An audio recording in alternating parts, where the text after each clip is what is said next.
Okay, ખ્યાલનું ત્રીજું લક્ષણ સ્પષ્ટતા. કાર્લો લેસ્ટ્રીના મતે સારો ખ્યાલ એ છે કે જેનો અર્થ કેવો હોવો જોઈએ, જેનો અર્થ સ્પષ્ટ અને શુદ્ધ હોવો જોઈએ. કોઈ એક જ ખ્યાલ છે એ વિવિધ ઘટનાઓને સૂચવે છે, અથવા તો કોઈ એક જ ખ્યાલ છે એ વિવિધ અર્થને રજૂ કરે છે. કોઈ એક જ ખ્યાલના ઘણા બધી અર્થ હોય છે.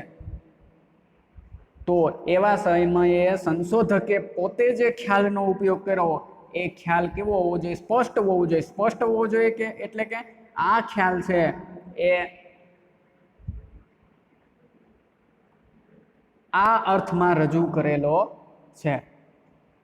દાખલા તરીકે આપણે મૂલ્ય એવો શબ્દ પ્રયોગ કરીએ ત્યારે મૂલ્યના ઘણા અર્થ થાય. આપણે મૂલ્ય એવો શબ્દ પ્રયોગ કરીએ ત્યારે મૂલ્યના ઘણા અર્થ થાય. મૂલ્ય એટલે કે પેલા જે સામાજિક ને નૈતિક ને બધા મૂલ્ય છે નીતિશાસ્ત્રની દ્રષ્ટિએ, તો મૂલ્યનો અર્થ એ પણ થાય. અને મૂલ્યનો અર્થ શું થાય? તો કે મૂલ્યનો અર્થ કિંમત પણ થાય. તો આવા ખ્યાલો, આવા તો ઘણા બધા એવા ખ્યાલો છે કે એના અનેક અર્થ થતા હોય છે, અથવા તો વિવિધ ઘટનાઓનું એ સૂચન કરતા હોય છે.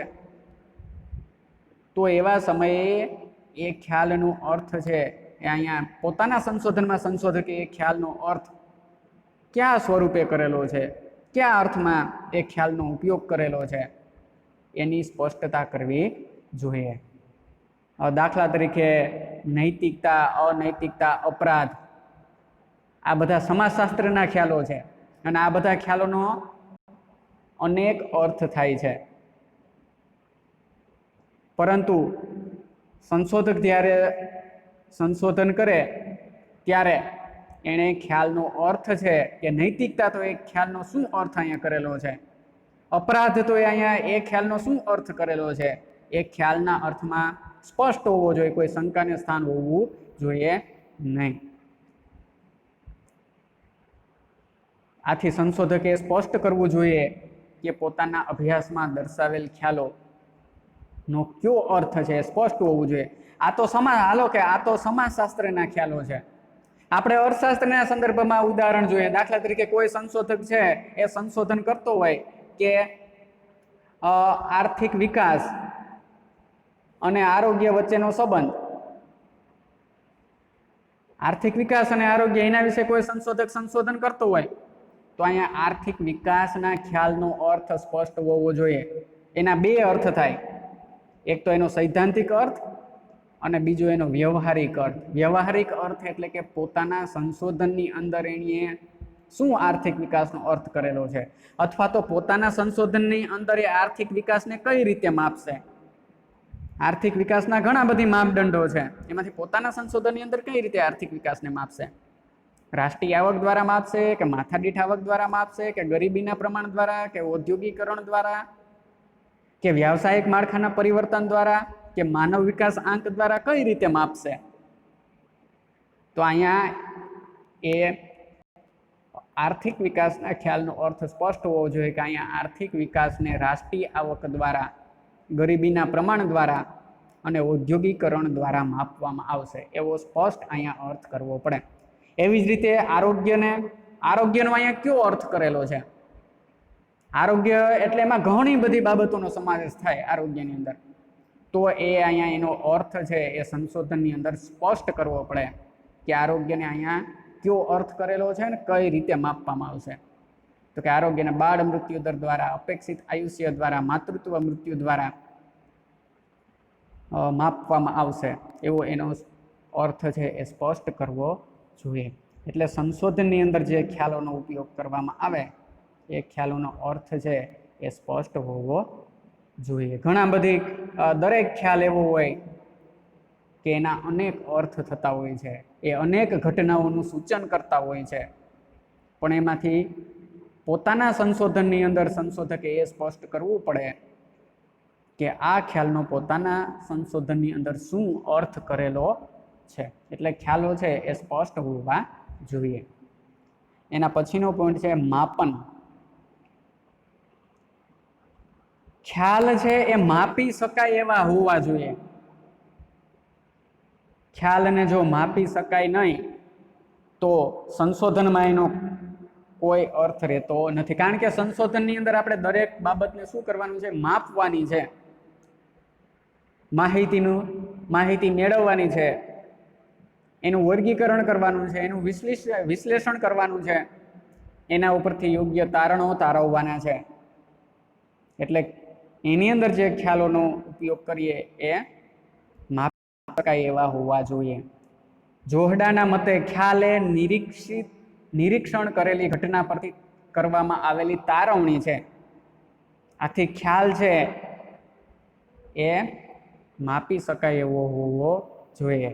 દાખલા તરીકે વલણો છે, પ્રેરણા છે, માન્યતા છે, સ્વ અધ્યયન છે વગેરે ખ્યાલો છે એ વાસ્તવિક ઘટનાઓની ઉચ્ચ કક્ષાની તારવણી છે.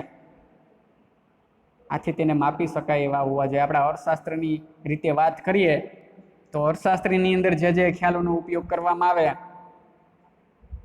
એ આર્થિક વિકાસ હોય કે આર્થિક વૃદ્ધિ હોય કે માનવ વિકાસ આંક હોય કે પછી ગરીબી હોય કે આરોગ્ય હોય, પણ આ જે ખ્યાલોનો ઉપયોગ કરવામાં આવે ખ્યાલો કેવા હોવા જોઈએ? માપી શકાય એવા હોવા જોઈએ. એટલે કે એને છે એ આંકડામાં રજૂ કરી શકાતા હોવા જોઈએ. ને આંકડામાં ન રજૂ કરી શકાય તો પણ એને અમુક રીતે છે એ આંકડામાં છે એ રજૂ કરી શકાતા હોય છે અને એને માપી શકાતા હોય છે. એટલે ખ્યાલ એવા હોવા જોઈએ કે જેને કોઈ પણ સીમા સુધી માપી શકાય. ખ્યાલની માપણી માટે એ ખૂબ જ જરૂરી છે કે જ્યાં સુધી બની શકે ત્યાં સુધી સંશોધકોએ તેને માપી શકાય એવું સ્વરૂપ આપવું જોઈએ. કેટલાક ખ્યાલો એવા હોય કે એને માપી શકાતા ન હોય, પણ આમ છતાં પણ એ માપી શકાય એવા સ્વરૂપમાં એને સંશોધક દ્વારા પરિવર્તન કરવામાં આવે છે. દાખલા તરીકે વલણ છે, કોઈના વલણો જાણવા હોય તો વલણને કઈ રીતે માપી શકાય? વલણને માપી શકાય તો કે આ વલણને પણ માપી શકાય. ઘણા બધી સાધનો છે, ઘણા બધી સાધનો વલણ માપદંડ બનાવી, સંશોધક પોતે વલણ માપદંડ બનાવીને વલણો માપી શકે કોઈ પણ બાબત અંગેના. કે વિદ્યાર્થીના ઓનલાઈન શિક્ષણ પ્રત્યેના વલણો માપવા, તો માપી શકાય. એને કઈ રીતે માપવા? એને કઈ રીતે આંકડામાં રજૂ કરવા? તો કે આ માપી શકાય. સંશોધક છે એ પોતે વલણ માપદંડ બનાવી શકે, અથવા તો કેટલાક મનોવૈજ્ઞાનિકોએ વલણ માપદંડ બનાવેલા છે. થસરટન છે, લિકર્ટન છે, એને વલણ માપદંડ બનાવેલા છે અને વલણ માપદંડ દ્વારા વિદ્યાર્થીઓના ઓનલાઈન શિક્ષણ પ્રત્યેના વલણો માપી શકાય. એટલે કહેવાનો અર્થ એવો કે કેટલાક ખ્યાલો છે એને સીધી રીતે માપી શકાતા નથી, પરંતુ સંશોધકે એ ખ્યાલના સ્વરૂપમાં પરિવર્તન કરવું પડે છે, અથવા તો સંશોધકે અમુક સાધનોનો ઉપયોગ કરી અને પછી એ ખ્યાલ છે એને માપી શકાય એવા સ્વરૂપમાં એ પરિવર્તિત કરે છે. માપી શકાય એવા આંકડાની અંદર એને પરિવર્તિત કરે છે. એટલે ખ્યાલ છે એ માપનક્ષમ હોવા જોઈએ. હા, એના પછીનો પોઈન્ટ છે. કેટલા પ્રમાણમાં ખ્યાલનું માપી શકાય છે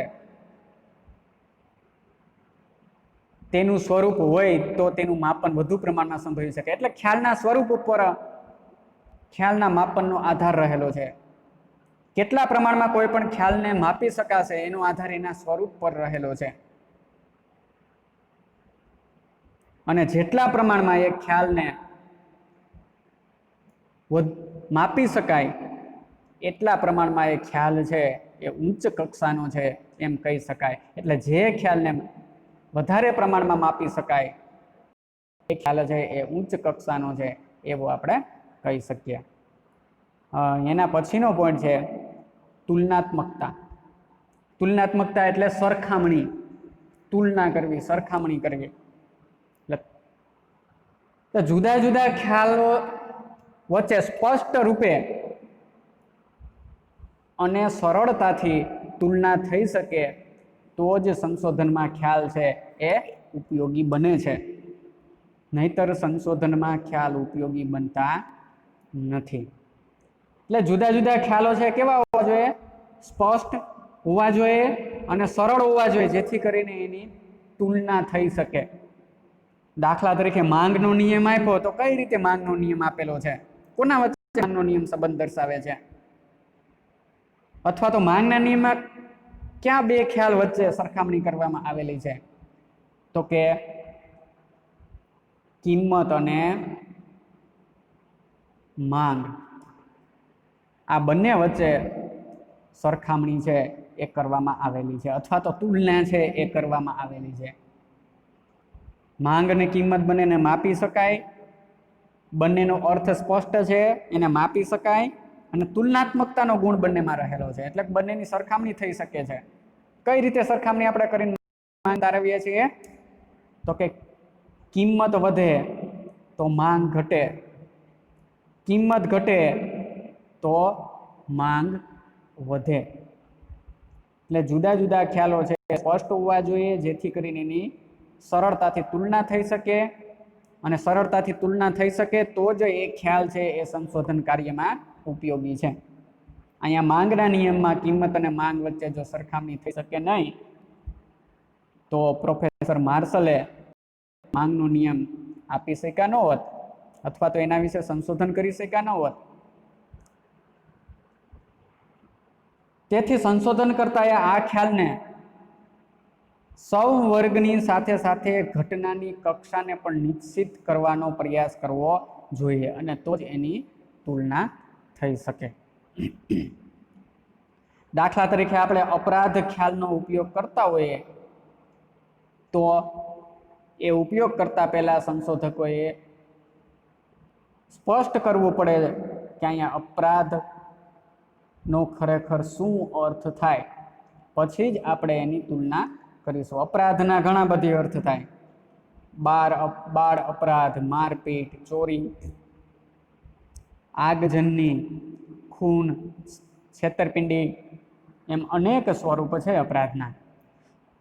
પણ પોતાના સંશોધનમાં અપરાધનો કેવો અર્થ કરેલો છે એ સ્પષ્ટ કરવું જોઈએ, અને એ સ્પષ્ટ હશે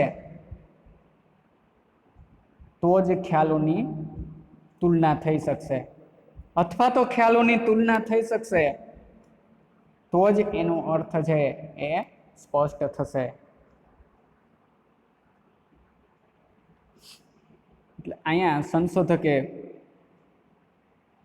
એવા ખ્યાલનો ઉપયોગ કરવો જોઈએ કે એનો અર્થ સ્પષ્ટ હોય, જેથી કરી અને એની તુલના થઈ શકે. એટલે ખ્યાલ છે એ સરખામણીક્ષમ હોવા જોઈએ, તુલનાત્મક હોવા જોઈએ.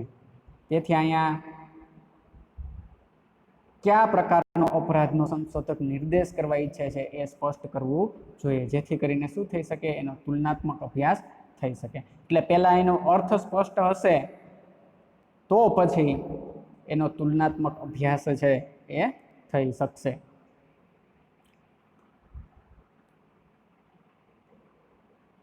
ઓકે, એના પછીનો પોઈન્ટ છે પુનઃ પરીક્ષણ, અથવા તો એને શબ્દ બદલાવીને આપણે કહેવું હોય તો કહી શકીએ પુનઃ ચકાસણી. ખ્યાલો એવા હોવા જોઈએ કે એનું પુનઃ પરીક્ષણ થઈ શકતું હોવું જોઈએ, ફરીથી એની ચકાસણી છે એ થઈ શકતી હોવી જોઈએ. જો એની ફરીથી ચકાસણી થઈ શકતી ન હોય તો આવા ખ્યાલો છે એ વિશ્વસનીય ખ્યાલો હોતા નથી. આવા ખ્યાલો છે વસ્તુલક્ષી અને વિશ્વસનીય હોતા નથી. એટલે ખ્યાલો એવા હોવા જોઈએ કે જેની પુનઃ ચકાસણી થઈ શકે. સંશોધનમાં સંશોધકે ખ્યાલનો ઉપયોગ એવી રીતે કરવો જોઈએ કે જેથી અન્ય સંશોધકો પણ તેની સત્યતા કે વાસ્તવિકતા અંગે નિર્ણય બાંધી શકે, કે તેની વિશ્વસનીયતા અંગે નિર્ણય છે એ બાંધી શકે. અને અન્ય સંશોધકો છે એ ખ્યાલ વિશે ક્યારે વિશ્વસનીય નિર્ણય બાંધી શકશે?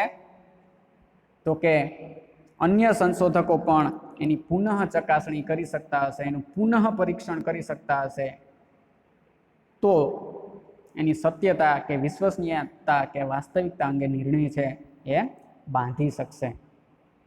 એટલે કે જ્યારે ખ્યાલોની અન્ય સંશોધકો દ્વારા ચકાસણી થાય છે ત્યારે જો ખ્યાલોનું પુનઃ પરીક્ષણ ન થઈ શકે એમ હોય તો આવા ખ્યાલો છે એ વિશ્વસનીય હોતા નથી, એની સ્વીકાર્યતાની માત્રા છે એ ઘટી જાય છે. એટલે ખ્યાલોને છે એ ફરી ફરીને એની ચકાસણી થઈ શકતી હોવી જોઈએ, વારંવાર એની ચકાસણી કે પુનઃ મૂલ્યાંકન છે એ થઈ શકતું હોવું જોઈએ. દાખલા તરીકે માનવ વિકાસ આંક છે, યુએનડીપી દ્વારા માનવ વિકાસ આંક માપવામાં આવે, એનું મૂલ્ય કાઢવામાં આવે અને માપવામાં આવે. કદાચ અન્ય સંશોધકો પણ એ માનવ વિકાસ આંકને માપે તો યુએનડીપી દ્વારા જે માનવ વિકાસ આંકનું મૂલ્ય આવ્યું એ જ મૂલ્ય કોના દ્વારા આવવું જોઈએ? અન્ય સંશોધકો દ્વારા પણ આવવું જોઈએ. તો યુએનડીપી માનવ વિકાસ દાખલા તરીકે 2019ના માનવ વિકાસ આંક મુજબ ભારતનો માનવ વિકાસ આંક છે એ 0.647 છે.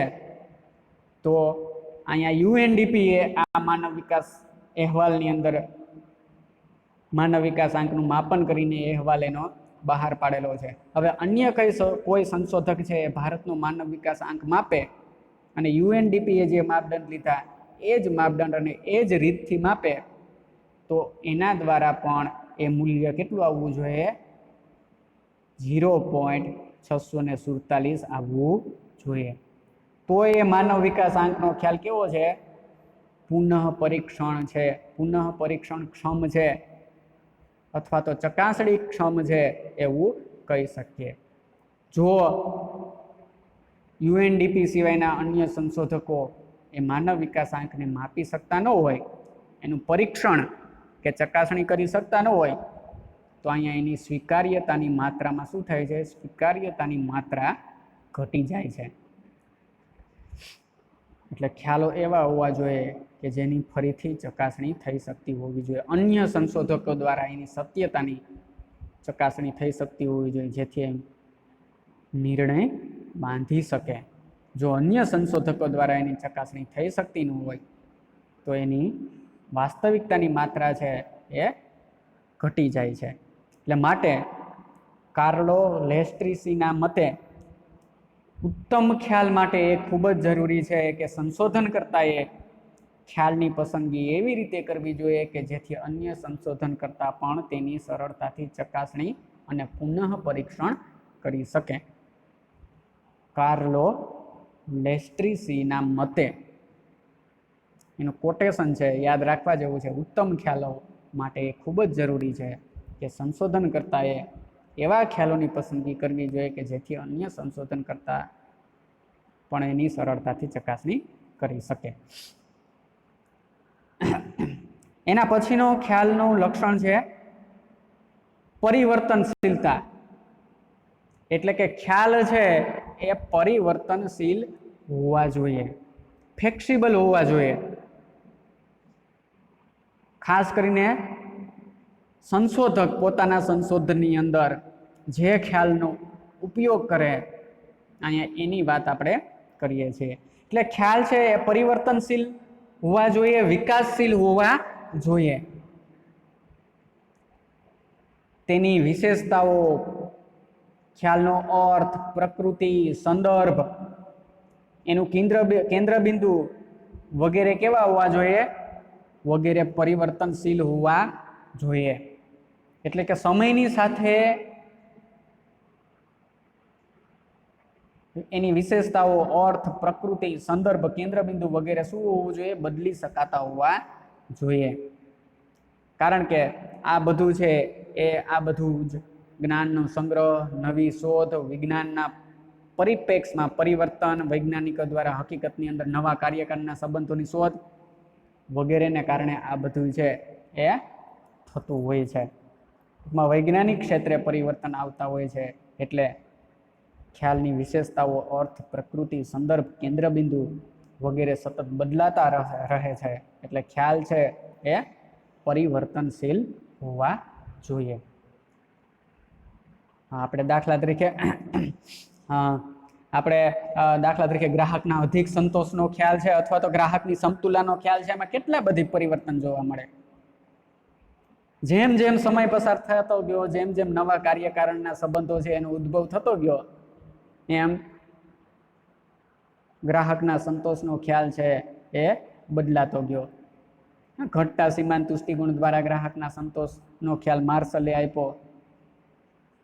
ત્યાર પછી અનેક વસ્તુના સંદર્ભમાં ગોસેને સમસીમાંત તુષ્ટિગુણનો નિયમ, એની મર્યાદા હતી. એટલે પછી યાદ કરો, હિક્સ ને સ્લટસ્કી ને પેપર નંબર 11 ને હિક્સ ને સ્લટસ્કી એ કયો ખ્યાલ આપ્યો તો કે તટસ્થ વક્ર દ્વારા ગ્રાહકની સમતુલા સમજાવી. એટલે જેમ જેમ કાર્યકારણના સંબંધની શોધ થતી જાય તેમ તેમ ખ્યાલો છે એની વિશેષતાઓ, અર્થ, પ્રકૃતિ, સંદર્ભ, કેન્દ્ર બિંદુ વગેરે છે એમાં સતત પરિવર્તન થતું હોવું જોઈએ. એટલે ખ્યાલ છે એ પરિવર્તનશીલ હોવો જોઈએ. આમાં એક મેં તમને અર્થશાસ્ત્રનું ઉદાહરણ આપ્યું ગ્રાહકના સંતોષના સંદર્ભમાં, પણ અહીંયા એક ઉદાહરણ આપેલું છે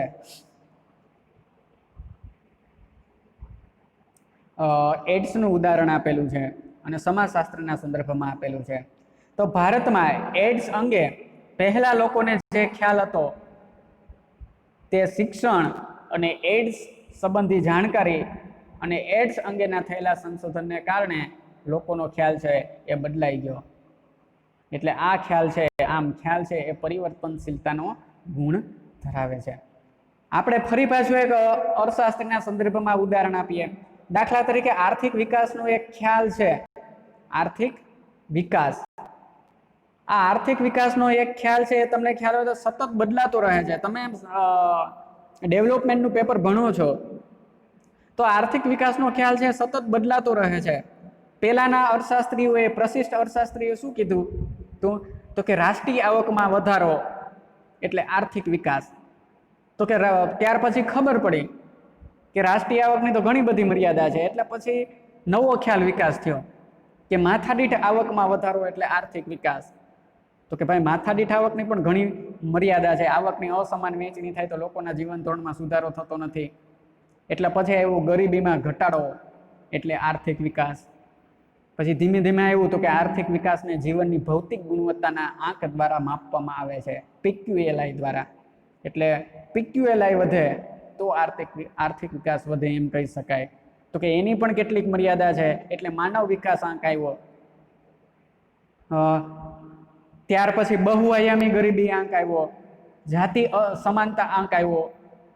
તો અહીંયા આર્થિક તમે જોઈ શકો સમયની સાથે આર્થિક વિકાસના ખ્યાલમાં પરિવર્તન થયેલું જોવા મળે છે. એટલે ખ્યાલો છે એ જેમ જેમ નવા નવા કાર્યકારણના સંબંધો શોધાતા જાય તેમ તેમ ખ્યાલમાં પરિવર્તન આવતું જાય છે. એટલે ખ્યાલ છે પરિવર્તનશીલ હોવો જોઈએ, જેથી કરીને નવા કાર્યકારણના સંબંધ દ્વારા અને નવા જ્ઞાનના ક્ષેત્રના વિકાસ દ્વારા ખ્યાલનું સ્વરૂપ, પ્રકૃતિ કે એનો અર્થ છે એમાં ફેરફાર કરી શકાય.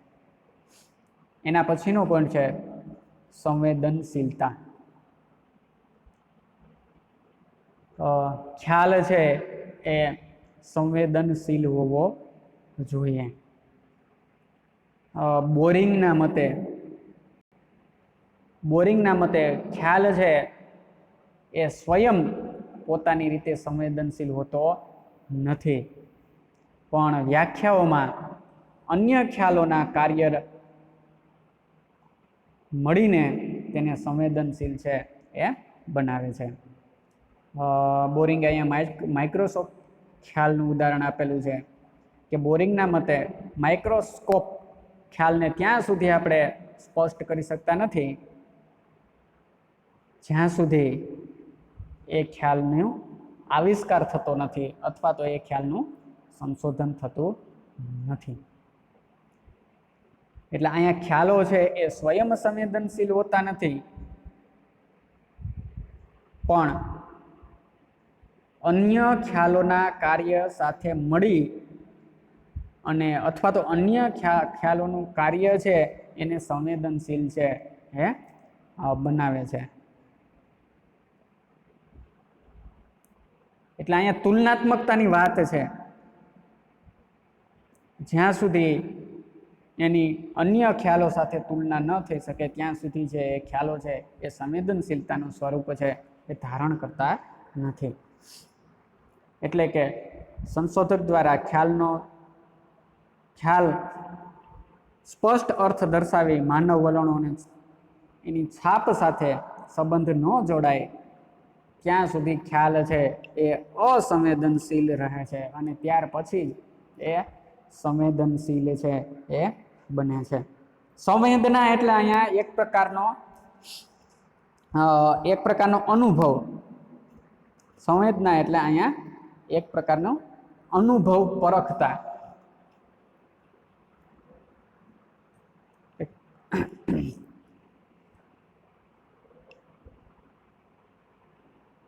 એટલે ખ્યાલ આપણે અહીંયા ખ્યાલના જુદા જુદા લક્ષણો છે એ ખ્યાલના જુદા જુદા લક્ષણોની આપણે ચર્ચા કરી. એટલે આપણે ખ્યાલની વ્યાખ્યા પરથી જે જુદા જુદા લક્ષણો તારવવામાં આવેલા છે એ લક્ષણોની આપણે ચર્ચા કરી. એક ઉત્તમ ખ્યાલ કોને કહેવાય, એની રચના કરવા માટે એમાં કયા કયા ગુણધર્મો હોવા જોઈએ એ ધ્યાનમાં રાખી અને સારા ખ્યાલના લક્ષણો છે એ તારવી શકાય. ખ્યાલ એ વાસ્તવિક પરિસ્થિતિથી સંશોધકને ભેગી કરેલી હકીકતોને સ્પષ્ટ રૂપે રજૂ કરવા અને હકીકતો વચ્ચે સંબંધ રજૂ કરવા માટેનું એક પ્રકારનું સાધન છે, એક પ્રકારનું ટૂલ્સ છે. એટલે ખ્યાલની વિસ્તૃત બાબતોને ખ્યાલ છે એ શું છે તો કે ખ્યાલ એ વિસ્તૃત બાબતોને ટૂંકમાં સમજાવવાની પદ્ધતિ છે. ઘણી વિસ્તૃત બાબતો હોય, સંશોધન છે પણ એને ટૂંકમાં સમજાવવાની પદ્ધતિ એ ખ્યાલ છે. એટલે ખ્યાલ એ વિસ્તૃત બાબતને ટૂંકમાં સમજાવવાની પદ્ધતિ છે. અને વિજ્ઞાનનો વિકાસ કરવા માટે થઈ અને ખ્યાલને સમજાવવા અને સમજવો એ સંશોધક માટે મહત્વનું છે. આથી અહીંયા ખ્યાલના લક્ષણો છે એ પણ આપણે માટે અથવા તો સંશોધક માટે મહત્વના છે. એટલે અહીંયા આપણે ખ્યાલોને પૂરા કરીએ. ખ્યાલોના કેટલાક મહત્વ. સામાજિક સંશોધનમાં ખ્યાલનું મહત્વ ત્યાર પછીનો પોઈન્ટ છે. તો મહત્વની અંદર એનો પેલો મહત્વનો ઘટનાના લક્ષણો તારવવાની દ્રષ્ટિએ. સામાજિક સંશોધનની અંદર સંશોધક જે ઘટનાનો અભ્યાસ કરે છે એ ઘટનાના લક્ષણો તારવવાની દ્રષ્ટિએ ખ્યાલનું મહત્વ રહેલું છે. ખ્યાલ છે એ મહત્વનો છે. એટલે જોહડાના મતે ખ્યાલ એ નિરીક્ષણ કરેલી ઘટના પરથી કરવામાં આવેલી તારવણી છે. એટલે કે ખ્યાલો દ્વારા સંશોધક ઘટનાના વિવિધ લક્ષણોને અલગથી તારવી શકે છે. એટલે અહીંયા ખ્યાલનું છે એ મહત્વ રહેલું છે. દાખલા તરીકે આપણે એકવાર ફરીથી ઉદાહરણ જોઈએ માંગના નિયમનું. તો માંગનો નિયમ છે કોના વચ્ચેનો સંબંધ દર્શાવે તો કે કિંમત અને માંગ વચ્ચેનો સંબંધ દર્શાવે છે. એટલે કે કિંમતની માંગ ઉપર શું અસર થાય, કોની કિંમતની માંગ ઉપર શું અસર થાય એ વાત આપણને માંગનો નિયમ છે એ સમજાવે છે. પરંતુ જ્યારે માર્શલે એના વિશે સંશોધન કર્યું હશે ત્યારે માંગ ઉપર તો કિંમત સિવાયના ઘણા બધી પરિબળોનો અસર થતી હશે. ગ્રાહકની આવક વધે તો પણ માંગ વધે, વસ્તીની સંખ્યા વધે, વસ્તી વધારો થાય તો પણ માંગ વધે, ભવિષ્યમાં ભાવ અંગેની અટકળ છે, સંબંધિત વસ્તુના ભાવ છે, આ બધાને કારણે માંગ વધે છે. પણ એણે શું કર્યું હશે, નિરીક્ષણ કરેલી ઘટના પરથી એણે બીજા પરિબળોને સ્થિર ધારી અને માત્ર એક કિંમતના પરિબળને ધ્યાનમાં રાખેલું હશે. એટલે કે વિવિધ લક્ષણોની અલગથી એને તારવણી કરેલી હશે. ના બીજા લક્ષણો કિંમત ઉપર આવક, ભવિષ્યના ભાવ અંગેની અટકળ, સંબંધિત વસ્તુના ભાવ, વસ્તીની સંખ્યા, લોકોની અભિરુચિ, આ બધા લક્ષણો છે એને શું કર્યું છે? અલગ તારવી નાખ્યા હશે. અને પછી માત્ર કિંમત અને માંગ વચ્ચેના સંબંધ છે એને સ્પષ્ટ કરેલો હશે. એટલે કોઈ પણ ઘટના બનતી હોય એમાં ઘણી બધી બાબતો એ ઘટનાને અસર કરતી હોય છે, પણ આ બધી બાબતોમાંથી અમુક બાબતની શું કરવાનું હોય છે? અમુક બાબતની તારવણી કરવાની હોય છે. અને એ તારવણી કરવામાં કોણ મહત્વનો ભાગ ભજવે છે? કોણ મદદરૂપ થાય છે? તો કે એની તારવણી કરવામાં ખ્યાલો છે એ મહત્વનો ભાગ ભજવે છે. ખ્યાલો છે એ મદદરૂપ થાય છે. એટલે જોહડાના મતે નિરીક્ષણ કરેલી ઘટના પરથી કરવામાં આવેલી તારવણી ને ખ્યાલ કહેવાય. અને એટલે કે ખ્યાલો દ્વારા સંશોધક શું કરે છે? ખ્યાલની મદદથી સંશોધક છે એ ઘટનાના વિવિધ લક્ષણોને અલગથી તારવે છે. કેટલીક ઘટના એવી હોય કે જેને આપણે પરોક્ષ રીતે જ ઓળખી શકીએ છીએ. આવી ઘટનાનું નિરીક્ષણ કરવા માટે ખ્યાલની મદદ લેવી પડે. એટલે ઘટનાના લક્ષણો દ્વારા ખ્યાલને સમજવામાં સરળતા રહે છે. અને ખ્યાલોની મદદથી જ કોઈ એક ઘટનાના જુદા જુદા લક્ષણો અલગ તારવી શકાય. તેમજ જુદા જુદા પ્રકારના ખ્યાલોને અલગ પાડવામાં પણ તેના લક્ષણો છે એ સૌપ્રથમ તારવવા ખૂબ જરૂરી છે. એટલે કોઈ પણ ઘટના બને તો એની પાછળના કેટલાક લક્ષણો અથવા તો કેટલાક કારણો જવાબદાર હોય છે. અને આ કારણોની અલગ તારવણી કરવા માટે ખ્યાલો છે એ મહત્વના છે.